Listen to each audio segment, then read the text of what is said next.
Hi, we're the Rices. We've been married for 12 years. We have 6 kids from the ages of 9 to 0, and we're full of passion to raise a household that serves and honors the Lord. And we want to encourage others to do the same.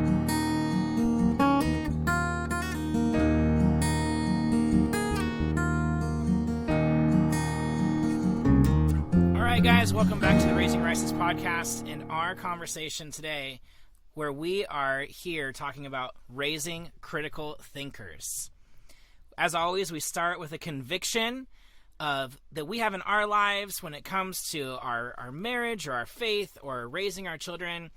And our conviction is that we must be and we must teach our children to be critical thinkers. So, talking about that, our conviction that we must and in turn teach our children to be critical thinkers, that means specifically in this context to consider critically the information that we are receiving. Because, guys, we receive so much information. We're in the information age. Yes. And we need to not only live this way, but teach our kids how to receive information and critically think about how that information reflects our biblical worldview. Yeah, how do we respond to the world around us? How do we assess the information we receive? And how do all of those things affect what we believe and how we think about the world around us? And I think Colossians chapter 2, verse 8 really gives us a good directive in this. And he says, "See to it that no one takes you captive through philosophy and empty deception according to the tradition of men, according to the elementary principles of the world, and not according to Christ." Now, of course, the context of that verse, he's talking about not being deceived by another gospel or another way of obtaining holiness that is other than Christ. And in our world today, there's so much just philosophy and deception that tells us that we can obtain holiness, that we can be a better person, that we can do certain things that are virtuous that are not according to Christ. But that's just one aspect of this critical thinking idea that we want to raise our children in. So let's talk about some of the characters that are developed when we are raising critical thinkers. The first one we want to kind of dive into is a logical thinking skill, right? Or becoming a logical thinker. And one of the things that we do with our homeschooling right now that is kind of fun is that we make sure to include every week in their clipboard work. And so if you follow me on Instagram, you'll know what I'm talking about, clipboard work. But it's a critical thinking page. Some of the examples I've used in the past are analogies or mind benders or things that present information to you but leave missing holes that require you to make either assumptions or to figure out how to fill in the blank. And when we receive information, just even like the verse that Darren just read, and this is a very important skill when we're reading the Bible, is we cannot just take one verse out of context. We have to fill in the blank for the picture around that verse. What comes before it? What comes after it? Who are they writing to? Is this descriptive or this prescriptive, you know? And when we receive information in today's information world, we get sound bites, tons and tons of sound bites, but we are missing the whole song. Yeah, absolutely. And then another thing that we do too in the kind of schooling teaching way where we kind of work on getting our kids to think logically or think critically is in our Bible time. And we've talked about our Bible time on the podcast here before, but we will pose a statement to them that sounds good at first. Or we'll pose a headline or a proposal to say, "Hey, what do you think about this?" And it'll be a real example from the world that either a teacher who's not exegeting scripture correctly will use, or a headline from the world, and we'll challenge them to think through that statement and see, is it really true, or does it just sound true at first, but when compared to the source, the bedrock for our worldview, the Bible, it turns out to be false. Yeah, because a lot of the things that we receive sound good, or a Bible description is tickle the ears. Yeah. Right? It tickles your ears, but it is not, or it has holes. It is not the gospel truth, for example.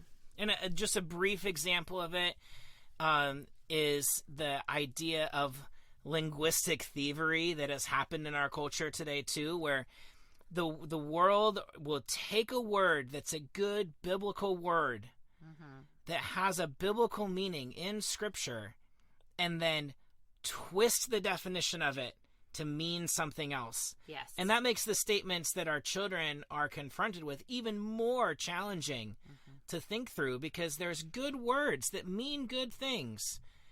But depending on how that statement is being used and the meaning imparted to the word by the author of that statement, it can mean something drastically different. Which is kind of like coming back to that sound bites versus the whole song, or the whole symphony, probably would be more accurate, is that usually, and you can find this even in Genesis, thinking about, Adam and Eve and the serpent, usually what is stated, it has some elements of truth in it, but they're missing something, right? And it's that logical thinker to navigate what is missing, how to fill in the holes, or how to apply this statement. And even back to the work pages that you have the kids doing that have nothing to do with Scripture, they have nothing to do with worldview, it's just random information on a page that they're trying to solve a problem with. It forces them to read every word of the presentation so that they have all the pieces to arrive at an answer that is a right answer. Yeah. And so it's just this very basic skill that I think if we don't teach it, then we end up where we are today in so many circumstances where people make drastic decisions in their lives based on the information that is fed to them that seems the most prominent at the moment. Yeah. All right, so the next character quality that is developed when you are raising critical thinkers, and it is so important, is teaching your children and yourself about how to ask and answer good questions. We have to teach our kids to ask good questions, to clarify what they're being told or the situation they're faced with. In this case, whether it's linguistic thievery or it's just an ambiguous statement or a story that doesn't have all of the information in it, it's just a headline, or it's a story from the perspective of one side, we want to teach our kids to ask the questions to get past the surface presentation to a real understanding of what they're being told or what the situation is that they're being faced with. There's so many logical fallacies that we get presented with today that says you have to choose A or B. Well, it's a false dichotomy. You don't have to choose A or B. Right. Or there's situations where you're presented with something that seems real and good at face value and like a real story until the opposite side is also presented. And so you have to ask the questions to get to those things. Yeah. Isaac Toplin from Courageous Parenting, he always says you need to ask at least 3 questions deep. Yeah. And that is simply just to find out how his children's day went. Right. You know, like that's not even talking about these big theological issues or these like trying to be deceptive questions, you know, like you got to go deep because the surface level is all too easy to remain at. You know, you're not going to get to know the character of who you're talking to or of the question that it's being faced with. The next part of that, you know, we need to be able to ask good questions, but we also need to be able to answer for what we believe. Yeah, we have been working on this again. Like another little example where in Family Bible Time, we'll read a passage and we'll ask a question, and somebody will pipe up with an answer, and they answered a good question, and they even had a good answer, and then I'll say, "Oh, but why? Tell me, how do you know that?" You know, and so we want to teach our kids to be ready to answer questions about the statements that they make or the solutions that they have arrived in. So whether it's school or it's theology or it's thinking about the world, and I've presented a headline or a social situation that's going on, and I say, "What do you think about that?" And they'll pipe up right away. They'll be like, "Well, that's wrong." And I'm like, "Okay, but why? You tell me in a biblical worldview why you have the stance on that you have at this moment," because we want to teach them to know the support in their worldview that we're teaching them in a biblical worldview about how they're arriving at their answer.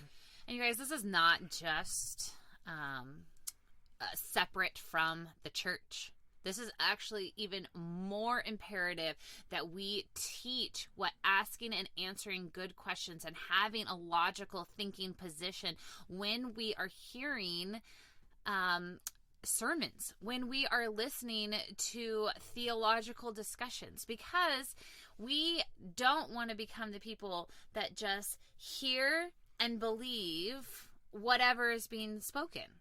I know that kind of seems very No, but in Acts, the Bereans were commended for testing every word that they were taught. And because not only does that make sure that you are being under good teaching, right? But also when you use that left and right side of your brain, right? Like when you are making it your own is when it becomes your belief. Yeah, now you can also not only understand the position, but you can make the argument. Right, and what do they say? The best student is someone that can teach it. Right, yeah. So then the next character trait that we are working on building that kind of follows this, and I know we're kind of all over the place with these skills, you know, we ultimately, I think why we lean this way is because the skills matter in theology. The skills matter in your understanding of salvation. The skills matter in your worldview and in eternity. But the skills are practiced and practically put into position in every decision in life. Yeah, just like we talked about the homeschooling one. Right, yeah. And so Proverbs 14, verse 15 says, "The simple believes everything, but the prudent one discerns his steps."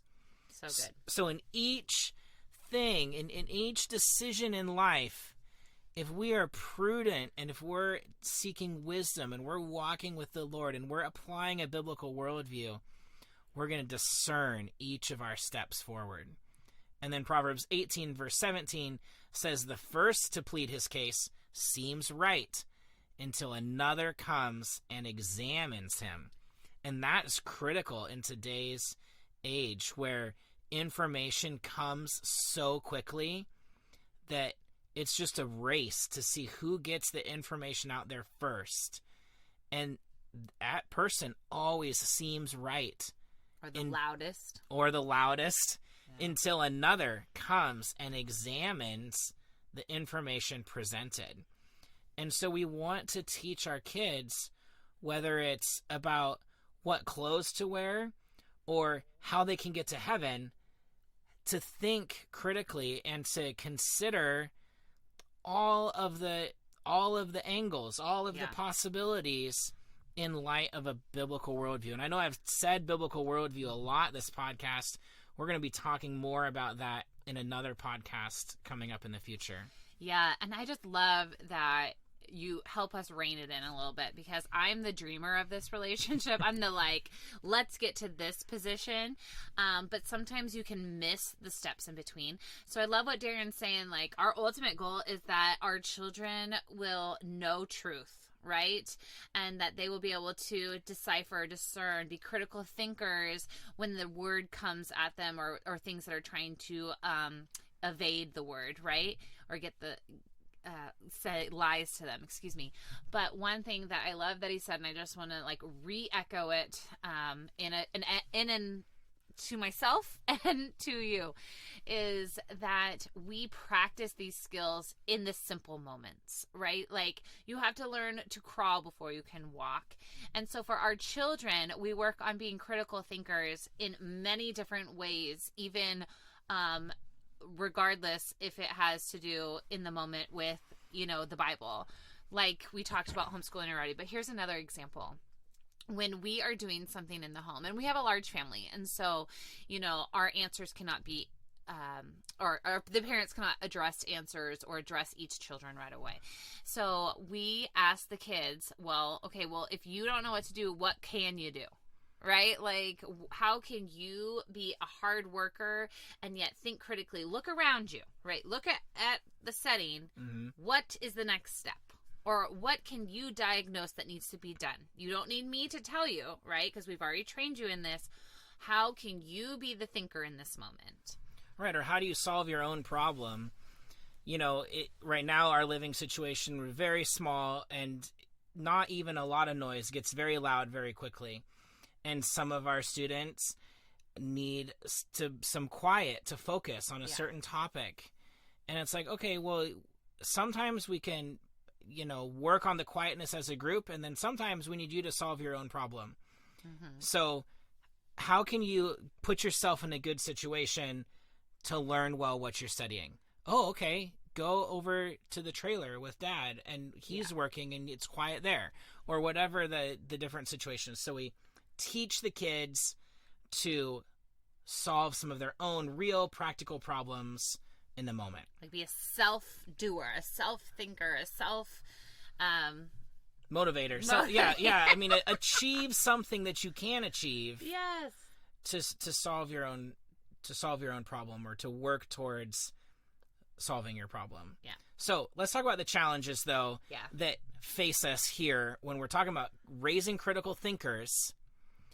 What are the challenges to thinking critically in the world today? And I would say that the first challenge is that we live in a world that celebrates gray areas and denies, practically in our culture in America, denies logic. Yes. And I mean, I feel like we don't even have to give you an example. Like, if you're listening to this podcast right now, you are a biblical believer probably, and you can already just spout off where the logic has been lost, right? But I think our encouragement to you as parents is to not forget about the gray areas.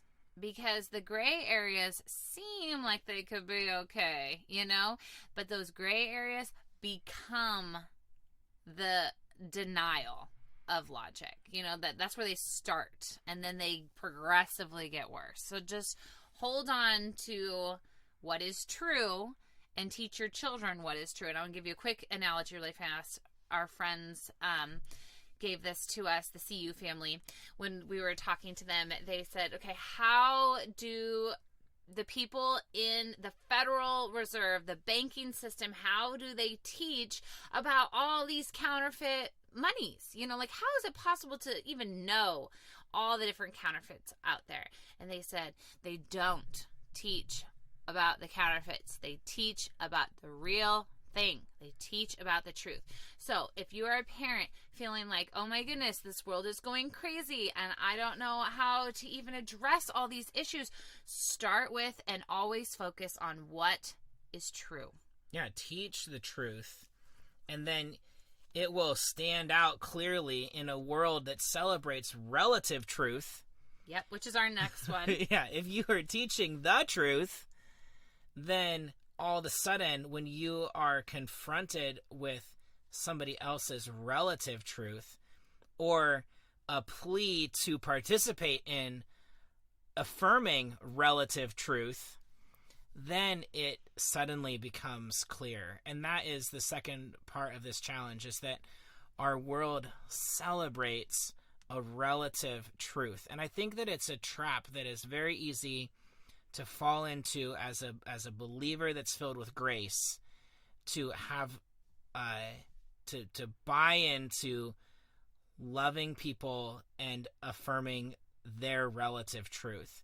And I think that we need to know that we can love people without affirming relative truth. And so as we raise critical thinkers, we have to teach them to gently and lovingly stand for the truth when they need to. Yeah, you kind of have to think about it in this way, that it's actually being unloving to affirm something that is not true. Right. Because if you are telling them, whoever this them is, right? If you are telling them, yes, your truth is your truth and my truth is my truth, then what you're actually, in actuality, doing is denying your truth. And thus showing them that there is no truth. And if there's no truth, then there's no need for Jesus. Yeah. I mean, that's a whole nother thing. Yeah, I mean, it's so, in these challenges, let's just say this, it is really fast to get into some very apologetic, very, just some weeds of things in the church and things in our culture. But I think that we want to pull out this for you, that we live in a world that celebrates relative truth. Standpoint epistemology, that means that one person has a better understanding of something because of their perspective, and so therefore they hold the moral higher ground than somebody else. So that's denying objective truth. That is a problem. And our world is not full of just innocent or ignorant lies. It has those, but it is also full of outright deception. And so these things are the reasons why we have to be teaching our kids to be critical thinkers. Because I think as believers, we want to believe that even in the church, that people would be faithful to the word. But I think it's unfortunately through all of church history, and again being proved, that people are deceived, and there are deceivers in leadership in the church. And we need to teach our kids to critically think. Just because this person's a pastor does not mean they're teaching the truth. I have to discern. I have to critically think for myself, and know who the good biblical resources are that you can be doing that with. Not that you should stand on an island and think that you're the best theologian there is in the world, but that you know where to have a solid base of understanding of the Bible so that you can test what you're being taught against what the known and solid truth is. So teach your kids to think critically so that they can solve problems and do well to defend the truth. And we just are so grateful that you stopped in to listen to our conversation today. We want to just encourage you to like and subscribe for this podcast, and maybe share it with a friend. That would be awesome, because we want to encourage people to truth and to righteousness, and ultimately to raising children, raising households, raising marriages that serve the Lord. Yeah, and if you want to follow us or contact us on Instagram or social media, Marissa is at Raising Rices. I'm at Lead Your Family. And we would be happy to dive into, if you have specific questions when it comes to being a critical thinker with an issue in the church or in the world today. We love those conversations. Yeah. And we can't get into all the depths of them here today, but we would love to engage with you there. So we tried to get into it here, and then we tried to stick with our commitment of 20 minutes, and we watched the clock ticking in front of us. So message us, and we hope that you're encouraged today.